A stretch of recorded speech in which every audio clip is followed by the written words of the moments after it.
अस्सलाम वालेकुम dear students, welcome back to my YouTube channel MJ concept. जैसा कि आपको पता है कि मैं इस यूट्यूब चैनल के ऊपर मुख्तलिफ टाइप्स की जो मैथमेटिक्स के रिलेटेड वीडियोज़ हैं वो अपलोड करता हूँ, जो कि फेडरल बोर्ड की मैथमेटिक्स और आईजीसी, एक्सपोर्ट, कैम्ब्रिज वगैरह मैथमेटिक्स के अंदर ज़्यादा यूज़ होती हैं। तो आज का जो हमारा लेक्चर है वो एक ऐसी इक्वेशन है, मतलब ऐसी इक्वेशन को हमने सॉल्व करना है कि जो कि हर तरह की मैथमेटिक्स के अंदर उसका यूज़ बहुत ज़्यादा होता है। और इस क्वेश्चन को हम जो है 3 मेथड के साथ सॉल्व करके मैं आप लोगों को दिखाऊँगा कि हम इसको 3 मेथड से किस तरीके से सॉल्व कर सकते हैं। ठीक है? तो ये हमारे पास क्वेश्चन है कि सॉल्व क्वाड्रेटिक इक्वेशन। ये एक हमारे पास सिंपल सी क्वाड्रेटिक इक्वेशन है और ये 10th की मैथमेटिक्स के अंदर जो है इसका सॉल्यूशन मतलब कि सॉल्व करना होता है कि इसमें सॉल्व करके x की वैल्यू जो है हमने फाइंड करनी होती है, जो x वेरिएबल है, नाउन है कि यहाँ पे x की क्या वैल्यू हो तो इक्वल टू 0 होगा। ठीक है? अब इसको सॉल्व करने के 3 मेथड से आपको मैं सिखाऊंगा कि 3 मेथड से हम किस तरह इसको सॉल्व कर सकते हैं। 3 मेथड हैं। फर्स्ट ऑफ ऑल जो मेथड होता है वो हम फैक्टराइजेशन से करेंगे। ठीक है? सेकंड मेथड आपका क्वाड्रेटिक फार्मूला। ठीक है?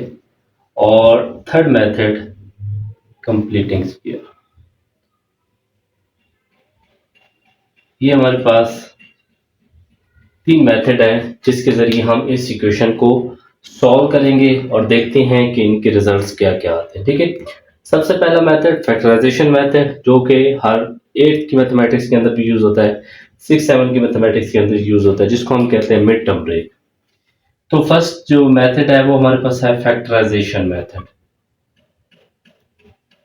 इसको हम यूज़ करके अब इसका सॉल्यूशन निकालेंगे। किस तरीके से? इक्वेशन हमारे पास है 2x² plus 7x plus 5 is equal to 0।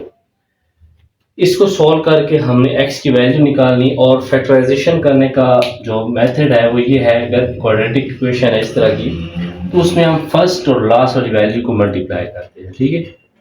तो आंसर हमारा 10 आ गया। अब हमने 10 को इस तरह ब्रेक करना है कि अगर हम उसको मल्टीप्लाई करें तो 10 बन जाए, ऐड करें तो 7 बन जाए। अब यहाँ पे क्योंकि इक्वेशन ऐसी है कि इसके अंदर हम यही वाले दो यूज कर सकते हैं, 2 प्लस 5 इज इक्वल टू 7। ठीक है? बस मेथड आपने याद रखना है कि हमारे पास जो फर्स्ट वैल्यू होगी लास्ट वाली वैल्यू के साथ मल्टीप्लाई होगी। मल्टीप्लाई होने के बाद जो आंसर आएगा, जैसा ये 10 आया, इसको आपने इस तरह ब्रेक करना है कि हमारे पास मिड वाली वैल्यू बन जाए। ठीक है? ये पहला मेथड जो है हमारे पास, इस तरीके से आप लोगों ने क्वाड्रेटिक इक्वेशन को सॉल्व करना है। तो कभी कभी ऐसा होता है कि क्वाड्रेटिक इक्वेशन जो है फैक्टराइजेशन मेथड से नहीं सॉल्व होती, तो इसलिए मैंने 3 मेथड इकट्ठे लिख दिए, तो किसी भी एक मेथड के साथ वो सॉल्व हो पाएगी। ठीक है? तो किसी एक नहीं, तीनों से भी हो सकती है, 2 से भी हो सकती है, 1 से भी हो सकती है, इसका कोई इशू नहीं है। तो यहाँ पे हम लिखेंगे 7x की जगह पे हम लिख देंगे जो 7x लिखा हुआ है इसकी जगह पे हम लिख देंगे 2x प्लस 5x। ठीक है? अब देखें 2 प्लस 5 7, तो 7 आ गया, 2 मल्टीप्लाई 5 10 आ गया, प्लस 5 इज इक्वल टू 0। ये आ गया। अब हमारे पास जब 4 टर्म्स बन जाएगी तो आप लोगों ने क्या करना है, आपने पहले 2 टर्म में से कॉमन लेना है। यहाँ से हम x कॉमन ले लेते हैं, 2x सॉरी, अंदर बच जाएगा आपके पास x प्लस 1। फिर इसके बाद लास्ट वाली 2 वैल्यू में से कॉमन लेंगे तो 5 कॉमन आ जा रहा है, x plus 1 is equal to 0। ये आ गया। इसके बाद अगर ये दोनों ब्रैकेट सेम आ रही हैं तो तब आपका मतलब कि क्वेश्चन ठीक जा रहा है, आप सही है। अगर ये सेम नहीं आ रही तो एक दफ़ा आपने रीचेक करना है कि क्या मिस्टेक है जिसकी वजह से ये दोनों ब्रैकेट सेम नहीं आ रही। उम्मीद तो है अगर मिड टर्म ब्रेक हो रही है तो फिर ये सेम ही आएंगी, अदरवाइज अगर नहीं भी आ रही तो फिर आप चेक करेंगे, क्योंकि आपका क्वेश्चन कहीं पे गलत भी हो सकता है। तो ये दोनों जो सेम ब्रैकेट्स आ रही है इनमें से हम एक लिख देंगे x प्लस 1, यानी कि ये कॉमन ले लेंगे, 2x plus 5 is equal to 0। ये हमारे पास इस तरीके से आ जाएगा। अब हमारे पास ये दोनों इक्वल टू 0 है, तो आप लोगों ने क्या करना है, दोनों को अलग-अलग इक्वल टू 0 कर लेना है, जिससे आपके पास ये रिजल्ट आ जाएगा। किस तरह का? x इज इक्वल टू -1, ये पहली वाली वैल्यू x की आ गई, फिर उसके बाद 2x इज इक्वल टू -5 और x को इधर रखेंगे, 2 को डिवाइड कर देंगे तो हमारे पास आंसर ये वाला आ जाएगा। ठीक है, ये दो वैल्यूज आएंगे x की, दो वैल्यूज आएंगे, एक -1 ये वाली वैल्यू जहाँ पे हम लिख देते हैं, चेक करते हैं कि बाकी मेथड के साथ भी क्या यही वाली वैल्यूज आती हैं। तो ये पहला मेथड था जिसके जरिए हम x की वैल्यू जो है वो फाइंड कर सकते हैं। इसके बाद हम सॉल्व करते हैं सेकंड मेथड क्वाड्रेटिक फार्मूला। अच्छा जी, ये हमारे पास अब दूसरा मेथड है, वो है क्वाड्रेटिक फार्मूला का। तो क्वाड्रेटिक फार्मूला में हमारे पास एक फार्मूला होना चाहिए। तो क्वाड्रेटिक फार्मूला का सबसे पहले आप लोग फार्मूला लिख लेंगे, वो होता है x is equal to minus b plus minus b square minus 4ac। ठीक है, ये आ गया और नीचे आ जाएगा 2a। ये हमारे पास क्वाड्रेटिक फार्मूला का जो है फार्मूला है। इसके बाद इन वैल्यूज को हम किस तरह पुट करेंगे, तो जो एक्स स्क्वायर के साथ कोफिशिएंट आ रहा होगा वो हमारे पास a की वैल्यू होगी, जो x के साथ कोफिशिएंट आ रहा होगा वो हमारे पास b की वैल्यू होगी, और जो c यानी कि जो c की वैल्यू होगी वो हमारे पास लास्ट वाली वैल्यू कांस्टेंट। अब ये वाली वैल्यू यहाँ पे हम पुट करके चेक करते हैं कि क्या आंसर आता है। ठीक है, तो b की वैल्यू 7 है तो -7 आ जाएगा, क्योंकि बाहर से माइनस है तो प्लस का है तो माइनस पे रह जाएगा। फिर 7 स्क्वायर -4 इंटू 2 इंटू 5 ये आ जाएगा। इसके बाद नीचे 2 इंटू 2 ये आ जाएगा। अब इसको सॉल्व करते हैं मजीद, -7 प्लस माइनस तो ये आ जाएगा 49, और ये आ जाएगा 8 8 5 40 तो -40 आ जाएगा। सही है, ये हमारे पास आंसर आ गया 24। अब 49 -40 जो है वो हमारे पास होता है 9 की इक्वल, तो ओवर 2। इसके बाद देखें तो 9 जो है वो एक ऐसी वैल्यू है जो किसी का स्क्वायर है, मीन के 3 का स्क्वायर है, तो इसका स्क्वायर रूट आ जाएगा x is equal to -7 plus -3/4 ये आ जाएगा। अब क्योंकि एग्जैक्ट उसका आंसर आ गया, अब हम एक दफा प्लस के साथ इसको सॉल्व करेंगे और एक दफा हम माइनस के साथ सॉल्व करेंगे, देखते हैं कि क्या आंसर आता है। ठीक है, तो एक दफा माइनस के साथ किस तरह आ जाएगा -3/4, तो ये आ जाएगा -4/4, तो आंसर हमारा फर्स्ट -1 ये आ गया। उसके बाद second value x is equal to -10/4, तो इसका भी लास्ट रिजल्ट 2 2 4 2 5 10 -5/2। ये देखें, ये जो हमने फर्स्ट मेथड के साथ उसको सॉल्व किया था तो उसका भी आंसर यही वाला था, मैंने पहले लिख दिया था ताकि आपको पता चले। इसका आंसर भी वही है, वही आंसर है, मतलब कि इस इक्वेशन के ऊपर क्वाड्रेटिक फार्मूला तो ऐसा फार्मूला है जो हर क्वाड्रेटिक इक्वेशन के ऊपर लग जाता है। अगर इन दो मेथड से सॉल्व नहीं होगा तो क्वाड्रेटिक फार्मूला से वो जरूरी सॉल्व हो जाएगा। चलें जी, क्वाड्रेटिक फार्मूला से हमने इसको फाइंड करना सीख लिया। अब इसके बाद इसका जो थर्ड मेथड है कंप्लीटिंग स्क्वायर, उससे भी हम इसको सॉल्व करते हैं। अच्छा जी, ये जो हमारा तीसरा मेथड है वो है कंप्लीटिंग स्क्वायर। अब इसी क्वाड्रेटिक इक्वेशन को हम कंप्लीटिंग स्क्वायर से करेंगे, क्या इसका आंसर यही आता है या कोई और आता है। ठीक है, तो कंप्लीटिंग स्क्वायर आपने जब भी करना है किसी भी इक्वेशन को, तो उसके लिए ज़रूरी है कि आपके पास जो एक्स स्क्वायर का वेरिएबल है वो 1 होना चाहिए। ठीक है, ये चीज़ आप लोगों ने ध्यान में रखनी है। अगर तो 1 है तो फिर तो हम नेक्स्ट स्टेप करेंगे, अदरवाइज अगर वो 1 नहीं है तो यहाँ पे आपने 1 लेके आना है। अब यहाँ पे हम 1 किस तरह लेके आएंगे, आपके माइंड में होगा कि यहाँ से हम 2 खत्म कर देंगे तो 1 आ जाएगा, लेकिन यहाँ पे हमने ऐसे तरीके से करना है ताकि हमारे पास जो इक्वेशन आ रही है वो भी खराब ना हो। तो इसके लिए जो मेथड है वो ये है कि हम जो भी एक्स स्क्वायर के साथ कोफिशिएंट है उसको डिवाइड कर देंगे हर वैल्यू के साथ, दोनों साइड पे dividing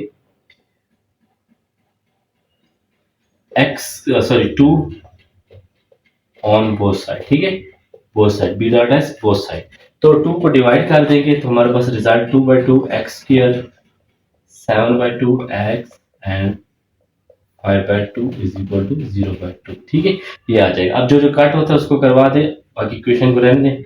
x square plus 7/2 x 5/2 is equal to 0। Divide करने के बाद हमारे पास जो इक्वेशन है ये वो अब इस फॉर्म में आ गई। ठीक है, अब फर्स्ट स्टेप हमारा कंप्लीट हो गया। सेकंड स्टेप के अंदर ये जो है ये वाला स्टेप कभी आएगा कभी नहीं आएगा, लेकिन जो सेकंड स्टेप है वो हर क्वेश्चन में होगा। सेकंड स्टेप के अंदर आपने जो कांस्टेंट वैल्यू है उसको दूसरी साइड पे लेके जाना है।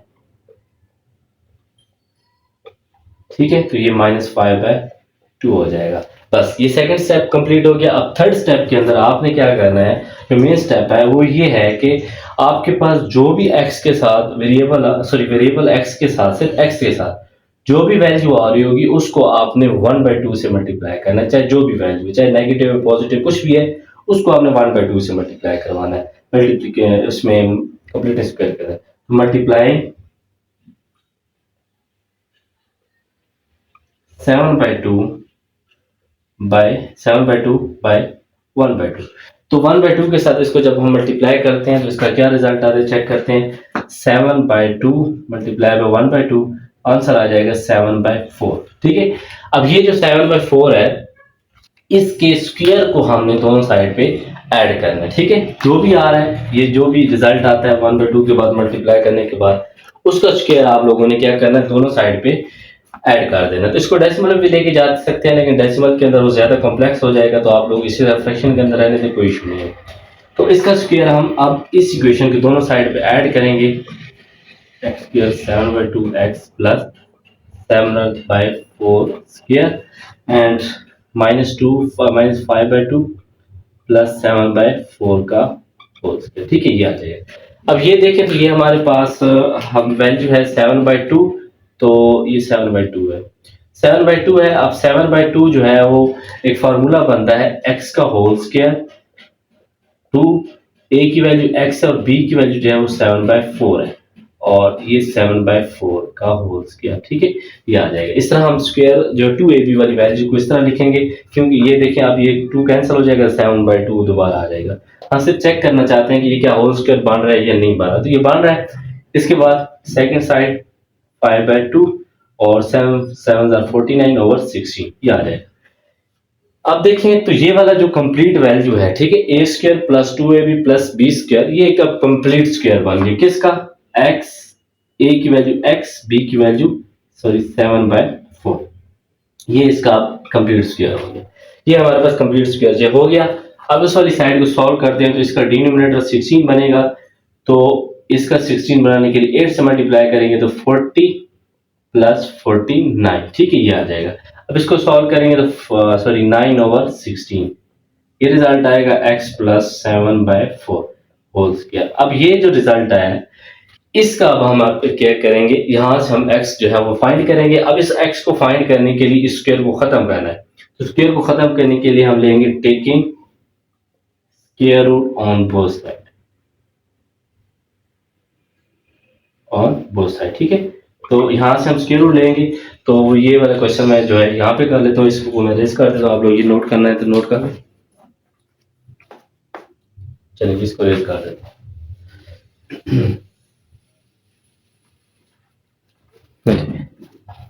अब जी इसका हम स्क्वायर रूट लेंगे, तो स्क्वायर रूट लेने के बाद हमारे पास देखते हैं क्या रिजल्ट आता है। स्क्वायर रूट दोनों साइड पे लेना है 9/16, तो ये स्क्वायर रूट लेते हैं तो इसका स्क्वायर रूट स्क्वायर से कैंसिल, x प्लस 7/4, और ये जो है स्क्वायर रूट जब लेंगे तो 9 का स्क्वायर जो है वो सॉरी स्क्वायर रूट 3 होता है, तो प्लस माइनस 3/4 आ जाएगा। सही है, अब हमारे पास ये एक लीनियर इक्वेशन बन गई, तो यहाँ से हम एक दफा इसको प्लस के साथ सॉल्व करेंगे, एक दफा माइनस के साथ। 3/4 प्लस लगाएं या ना लगाएं कोई इशू नहीं है, 7/4 माइनस 3/4, ये आ जाएगा। अब इसको उधर जाके सब्ट्रैक्ट कर देंगे, 3/4 माइनस 7/4, तो डिनोमिनेटर ऑलरेडी सेम है, 3 - 7 -4/4 और x की वैल्यू -1। ठीक है, देखिए पहली वाली वैल्यू -1 आ गई। अब दूसरी वाली वैल्यू इसके साथ करेंगे सॉल्व, -3/4 -7/4, तो यहाँ भी डिनोमिनेटर सेम है, -3 - 7 -10/4। x की वैल्यू यहाँ पे भी जो है वही आई जो हमारे पास पहले दो मेथड के साथ आई है।